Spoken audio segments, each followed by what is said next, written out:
పోషణమైన నిజమైన మన్నా క్రీస్తే.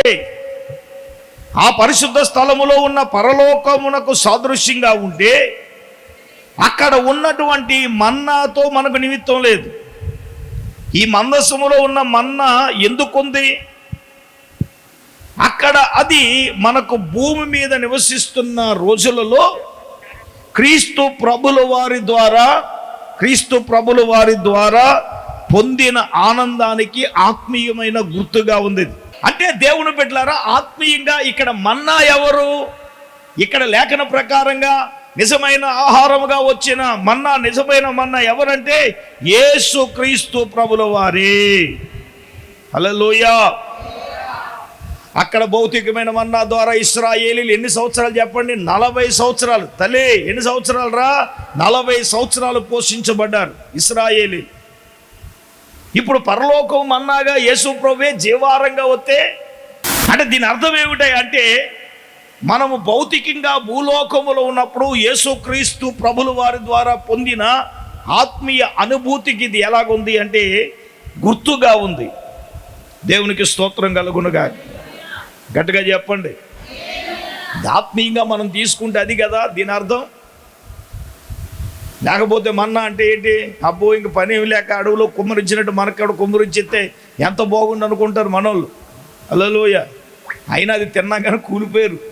ఎక్కడ? అరణ్యంలో. ఎందుకు కూలిపోయారు? అలా అవిధేయత వలన కూలిపోయారు. క్రీస్తు ప్రభుల వారు అనే ఆయన జీవహారం నేనే. దాన్ని తిన్నవాడు ఇంకెన్నటికి ఏం చేయడట చెప్పండి? ఆకలి కొండవు. పరలోకం నుండి దిగి వచ్చిన నిజమైన ఆహారం. ఆమేన్ చెప్పండి. హల్లెలూయా.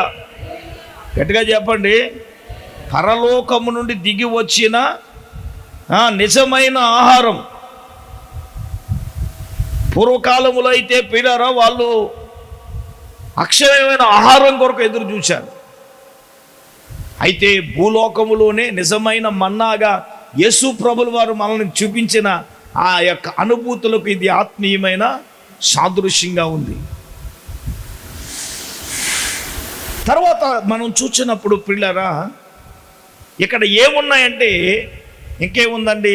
ఆ మందసములో చిగురించి యొక్క అహరోను కర్ర. అంటే ఈ చిగురించే అహరోను కర్ర దేనికి సాదృశ్యంగా ఉంది అంటే ఇది ఆత్మీయముగా ఫలించుటకు సాదృశ్యంగా ఉంది. ఏం సార్, ఇప్పుడు అన్ని కర్రలు ఉన్నాయి కానీ అహరోను కర్ర ఏంటి? అదేం కర్ర? బాదము కర్ర. మిగతా అన్ని చెట్ల కంటే ముందుగా పుష్పించేది అదే. శీతాకాలములో అన్నీ ఉన్నప్పుడు పిల్లలు గమనించండి, ఇది దేనికి గుర్తుగా ఉందని చిగురించడం, ఫలించడానికి చెప్పండి, ఫలించడానికి ఆత్మీయంగా గుర్తుగా ఉంది. దీని అర్థం ఏమిటి? క్రీస్తులో నువ్వు నేను మనం ఏం చేయాలి? ఫలించాలి. అంతే కదా? ద్రాక్షవల్లి నేను, తీగల మీరు, నాయందు మీరుంటే ఏం చేస్తారన్నారు? ఫలిస్తారని చెప్పి నాకు వేరుగా ఉండి క్రీస్తుకు వేరుగా ఉండి మనం ఏమైనా చేయగలమా? గట్టిగా చెప్పండి. క్రీస్తులో నిలిచి ఉంటేనే మనం ఆత్మీయంగా ఫలిస్తాము. హల్లెలూయా.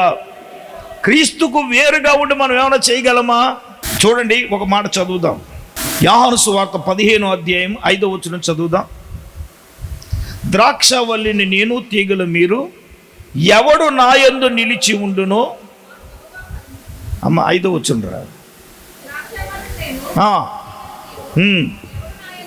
ఎవడు నా యందు నిలిచి ఉండునో, నేను ఎవరి యందు నిలిచి ఉండునో వాడు బహుగా ఫలించును. నాకు వేరుగా ఉండి ఏమీ చెయ్యలేడు.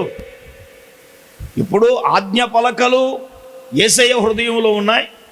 మన్నా కూడా ఎవరు? యేసు ప్రభువారే. ఇప్పుడు అహరోను చిగురించిన కర్ర కూడా ఆత్మీయంగా మనం చూస్తే ఫలించుటకు క్రీస్తులో ఉంటేనే మనం ఏం చేస్తాం? క్రీస్తులో ఉంటేనే మనం ఏం చేస్తాం? ఇప్పుడు యేసు ప్రభువారు ఏమన్నారు? ఎవడైనను నా యందు నిలిచి ఉండునో, నేను ఎవని యందు నిలిచి ఉంటానో. ఇప్పుడు ఆయన యందు మనం నిలిచి ఉండాలి, మనలో ఆయన. ఇది చాలా ఈజీ కాదు. పాడేస్తాం కదా, నీలో నేనుండుటే అహరోను చిగురించగల ఆత్మీయంగా ఫలించడానికి అది పూసేసిందంట, కాయలు కాసేసిందంట. చాలా విచిత్రం కదండి. అన్ని కర్రలు ఉన్నాయి కానీ అహరోను కర్ర ఎందుకు చిగురించింది? హలో, ఈ లోకంలో నువ్వు చిగురించాలి, ఫలించాలంటే క్రీస్తులో ఉంటేనే కదా. ఏమంటే ఈరోజు నేను శబాస్గా చెప్తున్నాను, ఏమీ లేని చదువు నేను పల్లెటూరు మొద్దునండి, 7వ క్లాస్ ఆపేసిన నేను. మీరు అనుకుంటారు వీటికి పిహెచ్డి బీడీ అంటారు, ఏమీ లేదు, గాడి గుడ్డు వేసి రక్తం వేసి దేవుని పిలుపునొత్తుకుని. అదే కదా, ఆయన బట్టే కదా ఈ గౌరవం.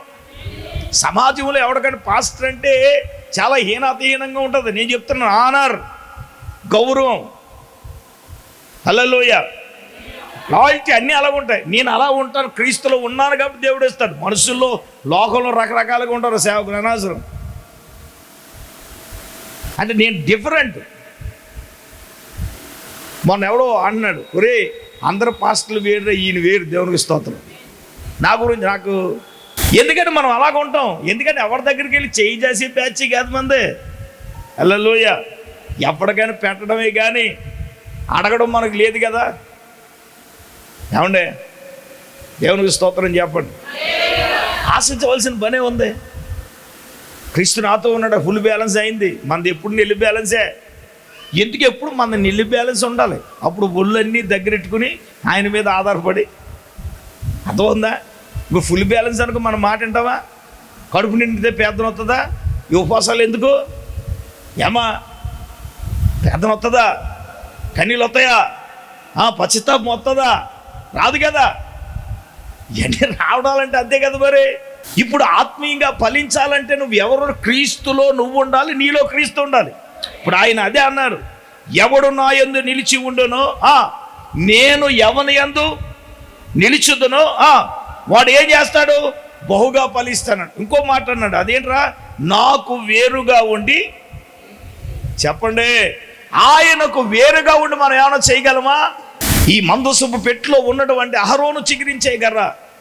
క్రీస్తులో నువ్వు నిలిచి ఉంటేనే ఫలిస్తావు. క్రీస్తుకు వేరుగా ఉండు నువ్వేమి నువ్వు చెయ్యాలని ట్రై చేసినది నీ వల్ల కాదబ్బాయ్.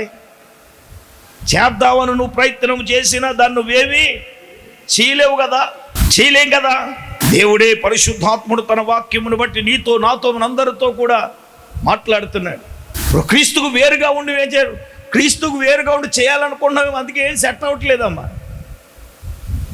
క్రీస్తుకు వేరుగా ఉండి నువ్వు చేస్తున్నావు, కొన్ని పనులు చేస్తున్నావు, అవి సెట్ అవ్వట్లేదు. అది ఏదైనా కావచ్చు, వ్యాపారమైనా కావచ్చు, వ్యవసాయమైనా కావచ్చు, చేతి పనులు కావచ్చు.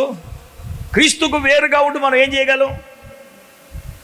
ఆయన అన్నారు, నాకు వేరుగా ఉండి మీరేమి, ఏమన్నారండి? నాకు వేరుగా ఉండి మీరేమి చేయలేరు. నా యందు మీరు నిలిచి ఉంటేనే, ఆయనలో మనం ఉంటేనే, నిజం చెప్తాను, ఎవరైనా కానీ అటువంటి పరిపూర్ణతలోనికి రండి. దేవుడు నా జీవితంలో మేలు చేసిన దేవుడు నీ జీవితంలో కూడా దేవుడు మేలు చేస్తాడు.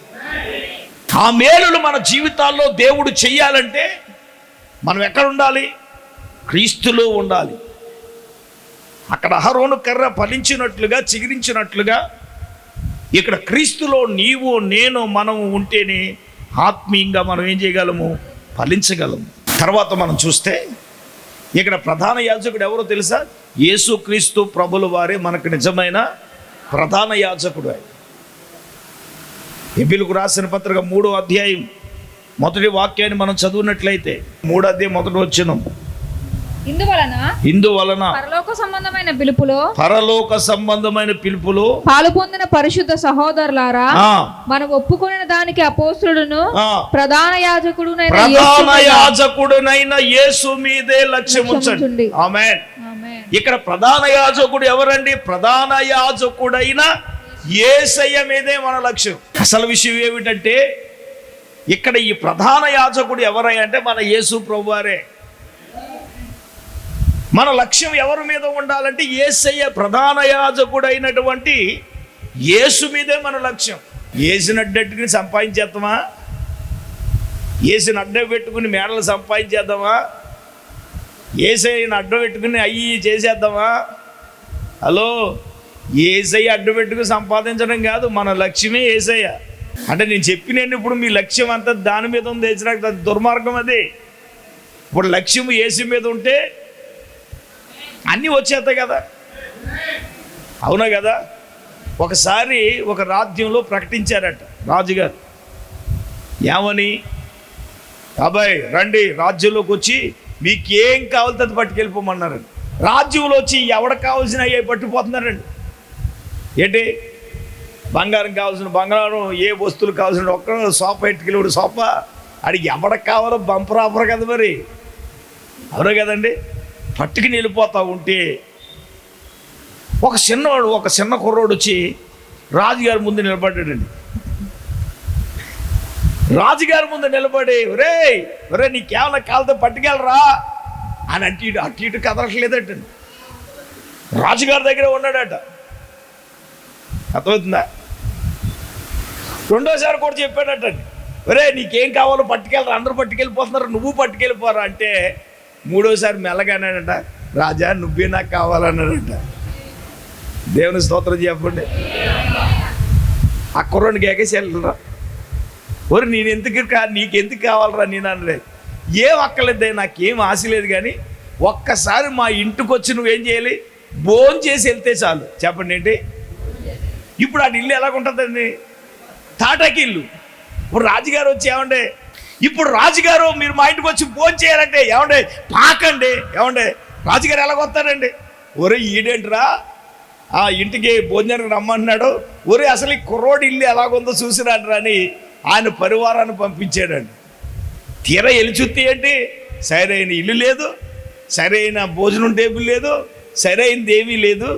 అయ్యా రాజుగారికి మొత్తం సమాచారం అంతా ఇస్తే, ఒరే నేను ఇల్లు భోజనం చేయాలంటే ముందు ఆ ఇల్లు తీసేసి కొత్త ఇల్లు కట్టండి అన్నాడంట. చప్పలు కొట్టండి గట్టిగా. ఒరే నేను వెళ్ళి అక్కడ భోజనం చేయాలంటే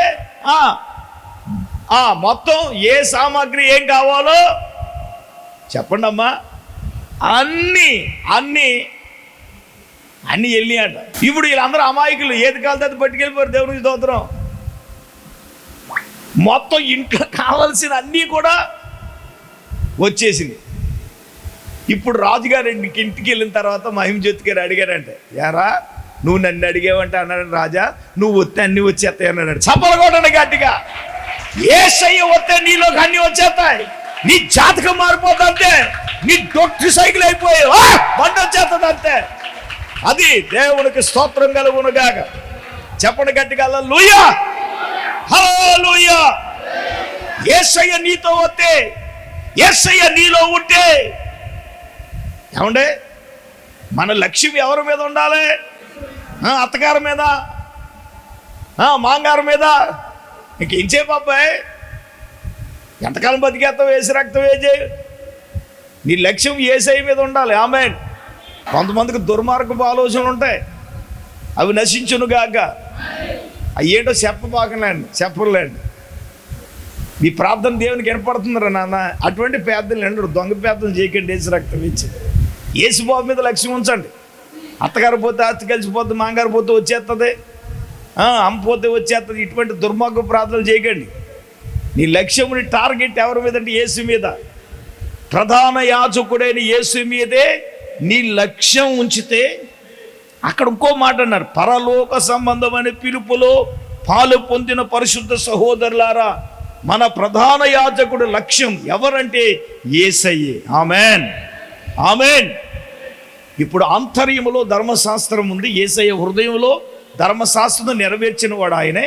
2, ఏమంటే మన్నా గల పాత్ర అంటే పరలోకము నుండి దిగివచ్చే నిజమైన పరలోకము మన్నా ఎవరండి? యేసు ప్రభుల వారే. 3, ఇక్కడ ఉన్న అహరోను కలండి, క్రీస్తులో ఉంటేనే నీవు నేను ఆత్మీయంగా ఫలిస్తాం. మంచిది. ఇప్పుడు పైన మూత వేయబడింది. ఈ మూత ఏంటో తెలుసా? కరుణాపీఠం. అక్కడ చూసారా మూత వేయబడింది కదా? ఆ మూత వేయబడింది ఏంటి? కరుణాపీఠం. కరుణాపీఠం మీద ఎదురు బొదురుగా ఎవరున్నారు?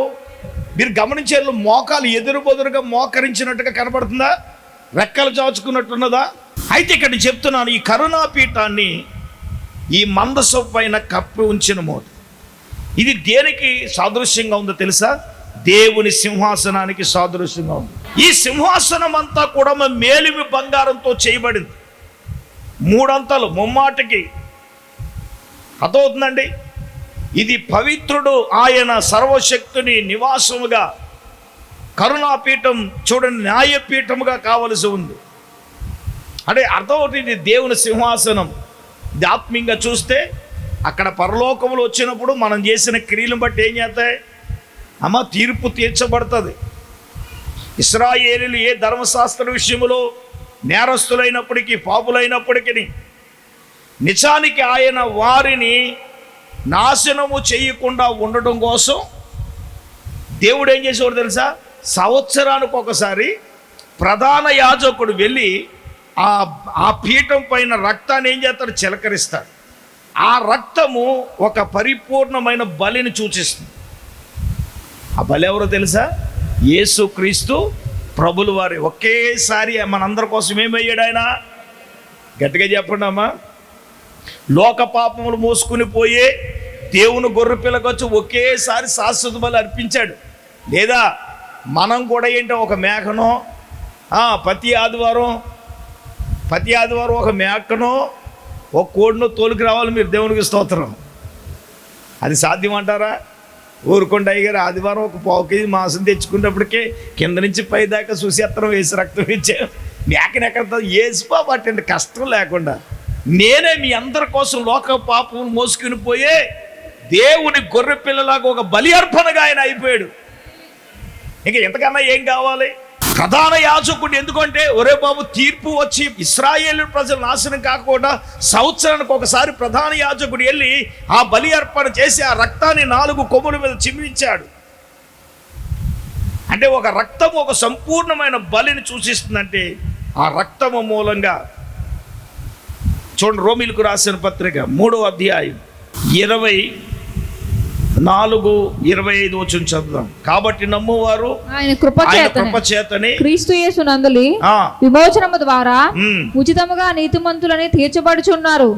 పూర్వము చేయబడిన పాపములను దేవుడు తన ఓరిమి వలన ఉపేక్షించినందున ఆయన తన నీతిని కనుపరచవలెనని 26వ వచనం కూడా క్రీస్తు యేసు రక్తమునందలి విశ్వాసము ద్వారా ఆయనను కరుణాధారముగా బయలుపరచెను. దేవుడు ఎప్పటి కాలమందు తన నీతిని కనుపరచు నిమిత్తము తాను నీతిమంతులను యేసునందు విశ్వాసము గలవానిని నీతిమంతులుగా తీర్చువాడునై నుండుటకు ఆయన ఇలాగ చేసెను. హల్లెలూయా. ఇప్పుడు ఆయన రక్తం మూలంగా ఈ తీర్పును సింహాసనమును కృపాసనంగా మార్చేశాడు. కృపాసనంగా దేవుడు మార్చేశాడు. ఇప్పుడు మనం చదివాం, ఆయన యందు విశ్వాసం ఉంచిన ప్రతివాడు నీతిమంతుడు. యేసునందు విశ్వాసం కలిగిన ప్రతివాడిని ఏం చేశాడండి? నీతిమంతుడుగా తీర్చేశాడు. ఆమేన్. అప్పుడు ఇశ్రాయేలీయులు చేసిన పాపమును బట్టి వాళ్ళు పరిహరించబడకున్నట్లు ప్రధాన యాజకుడు వెళ్ళి ఆ రక్త ప్రోక్షణ జరిగి ఆ యొక్క మందసము మీద కరుణాపీఠం మీద రక్త ప్రోక్షణ చేశాడు కదా. యేసుక్రీస్తు ప్రభులు వారి లోకములోనికి వచ్చి ఎంతమందికి అర్థమైందో నాకు తెలియదు కానీ ఆయన యందు విశ్వసించే మనల్ని అందరినీ కూడా దేవుడు ఏం చేశాడు తెలుసా? నీతిమంతులుగా దేవుడు తీర్చేశాడు. కొట్టలు చప్పట్లు. ఎలా చేశాడంటే గట్టిగా మాట్లాడండి. ఒక దమ్మిడి ఖర్చు లేకుండా నీతి ఉచితంగా 24 వచనం చదివారు కదా. నమ్మువారు అనగా ఆయన కృపచేతనే క్రీస్తు యేసు నందలి విమోచన ద్వారా ఉచితంగా ఒక దమ్మిడి ఖర్చు లేకుండా. సరే, కరుణాపీఠము దానికి సాదృశ్యంగా ఉంటే ప్రియమైన దేవుని బిడ్డలారా, దానిపైన ఉన్నాయి చూసారేంటి? కేరూబులు. ఏంటి చెప్పండి? కేరూబులు. ఇవి ఘనత నొందిన జీవులండి. వారు దేవుని సింహాసనాన్ని వారు పర్యవేక్షిస్తూ ఉంటారు. కత్తి దూసిన కేరూబులు ఉన్న ఏదైనా తోటలో ఆదికాండం 3వ అధ్యాయంలో చివరి 4 వచనాలు చదవండి, చివరి 3 వచనాలు చదవండి. ఆదికాండ గ్రంథం 3వ అధ్యాయం అంతా కర్లేదు, 23-24 వచనాలు. 24 వచనం చదవండి. అప్పుడు ఆయన ఆదామును వెళ్ళగొట్టిన ఏదైనా తోటకు కెరూబులను జీవవృక్షమునకు పోవు మార్గమును కాచుటకు ఇటు అటు తిరుగుచున్న ఖడ్గజ్వాలలను వింటున్నారా? ఇక్కడ కత్తి దూసి ఉన్న కేరూబులు ఎక్కడున్నాయి? ఏదేను వన మార్గములో కావలలో ఉన్నాయి. ఇవేంటి చెప్పండి? ఇవేంటి? ఖడ్గజ్వాలలు. ఖడ్గజ్వాలలు అంటే ఏంటి? దూసిన కత్తులు. అయితే ఈ ప్రత్యక్ష గుడారంలో ఉన్న మాత్రం కేరూబులు మాత్రం దేనిని సూచిస్తున్నాయి తెలుసా? కృపను సూచిస్తున్నాయి. ఆమేన్, ఆమేన్. ఈ కేరూబులు ఏం చేస్తున్నాయి చెప్పండి అమ్మా? కృపలు సూచిస్తుంటే దాని రెక్కలు ఆ పీఠాన్ని ఏం చేస్తున్నాయి? కప్పుతున్నాయి. అంటే ఇక్కడ కరుణాపీఠం మీద ఉన్నవాటి ఈ రెక్కలు ఏం చేస్తాయంటే కృపను, కాపుదలను కూడా. ఏంటి చెప్పండి? ఇప్పుడు కోడి ఉందండి, తన పిల్లల్ని ఏం చేస్తుంది? ఇప్పుడు సంహారకుడు వస్తున్నాడు అంటే రెక్కల చాచగానే పిలుస్తాయి. పిలిచి ఏం చేస్తుందండి? కోడి పిల్లలు చూసారు ఎప్పుడైనా? ఊరుకోండి సార్, తింటాం కానీ పిల్లలు పెంచి, ఇప్పుడు కోళ్ళు పెంచి బ్యాచ్ ఎక్కడుంది? పోనీ తెలుసు కదా పూర్వకాలం. గెద్ద చడావుడు చేస్తుందంటే ఏం చేస్తుంది? అలా రెక్కల చాచగానే అది కేకెత్తుందా కానీ పిల్లల్ని ఎక్కడికి వచ్చేస్తే? గట్టిగా చెప్పండి. నేను అంటాను, తల్లి రెక్కల కింద వచ్చిన పిల్లలే సేపు. హల్లెలూయా. కొన్ని గరాన కోడి పిల్లలు ఉంటాయి. తులసి ఎంత చెప్పిన ఎనవయ్యి, తల్లి ఎంత కేకేసిన గరాన కోడి పిల్ల రాదు. ఏయ్ నీ లెక్కేంటి అన్నట్టుగా తల్లి అరిసి అరిసి అరిసి అరిసి అరిసి అరిసి అరిచేసి ఇంకా అది రెక్కలలో మూసేస్తుంది. ఈ లోపల ఆ వత్తడు సంహారకుడు ఈ గరానా కోడి పిల్ల ఏం చేస్తుంది? తన్నుకుని తీసుకెళ్తూ ఉంటుంది. ఇది మనసులో అనుకుంటుందా? మా అమ్మ ఎప్పుడు ఈ పెంట మీద తిప్పేది, ఈ అమ్మాయి ఎంత మంచిదో పైకి తీసుకెళ్తుంది. అబ్బో పైకి తీసుకెళ్తా ఉంది, అబ్బో అబ్బో అనుకుంటుంది తల్లి. పైకి తీసుకెళ్ళి ఒక చోటున ఆగి పొడవగానే ఈవిడ మొట్టమొదటి డైలాగ్ అమ్మో. ఈవిడ డైలాగ్ ఏంటి చెప్పండి? ఇప్పుడు అమ్మ అసలు అమ్మ ఎక్కడ ఉంది? కింద ఉందిగా. విన్నారా? దేవుని యొక్క లెక్కల నీడలో ఉండే ప్రొటెక్షన్, కాపుదల. అంటే దీని అర్థం ఏంటి? ఆయన కృపలో దేవుడు మనల్ని ఏం చేస్తున్నాడు? కాపాడుతున్నాడు. ఈ కేరూబుల మీద చాచి ఉన్న రెక్కలు, ఒకటి కేరూబులు కృపకు గుర్తుగా ఉంటే, చాచబడిన రెక్కలు దేనికి సాదృశ్యమో తెలుసా? దేవుడు మనలను కాస్తున్నాడు అనడానికి ఇది సాదృశ్యం. దేవుడు మనల్ని కాపాడుతున్నాడు, వ్యాధుల నుంచి కాపాడుతున్నాడు. నేను పడింది చిన్నదే కానీ దేవుడు కాపాడాడు. కానీ ఇరగలేదు కానీ ఏం లేదు, ఇరిగినా బాగుండేమో అనిపిస్తుంది, అంత బాధపడుతుంది. ఇరగనివ్వలేదు, ఏమివ్వలేదు. రాత్రి నిలబడి గంట, మీ అందరి పేదను బట్టి గంటన్నర చెత్త కొట్టేసి నేసి రక్తం వేసి పాస్టర్ గారు వచ్చేసి ఇంక కన్నీళ్ళు పెట్టేసుకున్నాడు. అయ్యా మా బాధలు ఏమున్నాయి మాట్లాడేశాడు దేవుడు అని. దేవుని కాపుదల బట్టి ఈ రోజున మనం సజీవంగా ఉన్నాం. ఈ రెక్కబడి చాచబడి రెక్కలేడు తెలుసా? మనల్ని కాపాడుతున్నాయి. కోడి తన రెక్కల కింద తన పిల్లలను కాచినట్లుగా నేను మనల్ని ఏం చేస్తున్నాడు? దేవుడు కాపాడుతున్నాడు, కాపుదల చేస్తున్నాడు. కాబట్టి దేవుని బిడ్డలారా, దేవుని వాక్యమును బట్టి మనం వింటున్న మనమందరము కూడా ఈరోజు ఈ యొక్క అతి పరిశుద్ధ స్థలములో ఉన్నటువంటి ఈ కరుణా మందసపు పెట్టెలో ఉన్న వస్తువులు, పైన ఉన్న కరుణాపీఠమును గురించి, ప్రధాన యాజకుల గురించి మనం నేర్చుకున్నాం. ఏంటంటే ఏ కోణంలో చూసిన యేసు ప్రభువే కనబడుతున్నాడు. ఆమేన్. యేసులో మనం ఉంటేనే ఫలిస్తాము. యేసు లేకుండా మన జీవితాలు ఏమీ జరగవు. నేనంటాను ఇవాళ ఇలాగ ఉన్నానంటే యేసుని బట్టే. కరుణా నుంచి దేవుడు నన్ను కాపాడాడు. 3 వేవులు నన్ను ఆవరించింది. నా శరీరం బలహీనంగా ఉన్న దేవుడు తన కృప ద్వారా నడిపిస్తున్నాడు. ప్రార్థన చేసుకుందాం. అందరూ తలలో ఉంచండి, కళ్ళు మూసుకునండి. దైవజనురాలు ప్రార్థన చేస్తుండగా మనమందరం కూడా ఏకీభవిద్దాం. పరిశుద్ధుడు వేందండి, మహోన్నతుడా, ఆశ్చర్యకరుడా, నీకు వందనాలు, స్తోత్రాలు ప్రభా. ఈ రాత్రికాల సమయంలో తండ్రి అయ్యా నాయన నీ దాసును సేవకును అభిషేకించి ప్రభా, యేసయ్య అతి పరిశుద్ధ స్థలములో ఉన్న ప్రభా, అయ్యా మందసపు పెట్టే కరుణాపీఠము గురించి ప్రభా, అయ్యా ఇంతవరకు ఎంతో విపులంగా వివరంగా ప్రభా అయ్యా మీరు మాతో మాట్లాడినందుకు వందనాలు, స్తోత్రాలు తండ్రి. అయ్యా నాయన ప్రధాన యాజకుడిగా ప్రభా అయ్యా నీవు ఉన్నావు తండ్రి, నీకు స్తోత్రాలు నాయనా. అయ్యా నా ప్రభా నీకు స్తోత్రాలు. అతి పరిశుద్ధ స్థలములోనికి ప్రభా అయ్యా ఒక్కమారే ప్రధాన యాజకుడు ప్రభా ఆ స్థలంలో ప్రవేశించేవారు తండ్రి. నీకు వందనాలు తండ్రి. యేసయ్యా నాయనా నీకు స్తోత్రాలు ప్రభా. అటువంటి అయ్యా పరిస్థితి లేకుండా నాయనా నా తండ్రి నీవే మా కొరకు ప్రధాన యాజకుడుగా మారినైనా అయ్యా మా కొరకునైనా వధించబడి నీ అమూల్యమైన రక్తాన్ని కార్చి అయ్యా రక్తములో మమ్ములను కడిగి ప్రభా నీ యొక్క పరిశుద్ధ స్థలములో ప్రవేశించే కృప, యోగ్యత, అర్హత మీరు మాకు ఇచ్చినందుకు వందనాలు తండ్రి. అయ్యా నాయన ధర్మశాస్త్రములో నుండి కృపలోనికి వచ్చినప్పుడు ప్రభా అయ్యా నాయన ప్రతి ఒక్కరూ నైనా నీ కృపలోనికి రావాలి ప్రభా. నీకు స్తోత్రాలు తండ్రి. నీ వాక్యాన్ని మా హృదయాల్లో ఉంచుకోవాలని ప్రభా అయ్యా నా తండ్రి నీకు స్తోత్రాలు. మీరు ఫలించే ద్రాక్షవల్లి ఉన్నారని ప్రభా ఆధ్యాత్మికంగా ఆత్మీయంగా నైనా మేము ఫలించాలని ప్రభా నీకు స్తోత్రాలు. మీరు మాతో మాట్లాడారు తండ్రి. నీకు వందనాలు ప్రభా. అవునైనా ఫలభరితమైన జీవితాలు ప్రతి ఒక్కరికి దయచేయండి ప్రభా. నీకు స్తోత్రాలు. అయ్యా నాయనా నా తండ్రి నీకు స్తోత్రములు ప్రభా. అయ్యా నీ సన్నిధిలో నాయన మోకరించి అయ్యా నా ప్రభా నీ కరుణాపీఠము దగ్గర ప్రభా అయ్యా మీ కరుణాపీఠానికి చేరినైనా అయ్యా మహిమలో నుండి అధికమైన మహిమను మేము పొందు నిమిత్తం ప్రభా అయ్యా నీ సన్నిధిలో మోకరించినైనా మేము ప్రార్థన చేయాలి. అయ్యా నా ప్రభా నీ మహిమ మమ్ములను తాకాలి ప్రభా. అయ్యా నీ మహిమ మమ్మును దాటి వెళ్ళాలి తండ్రి. అయ్యా నీ రెక్కల నీడలో మేము కప్పబడాలి ప్రభా.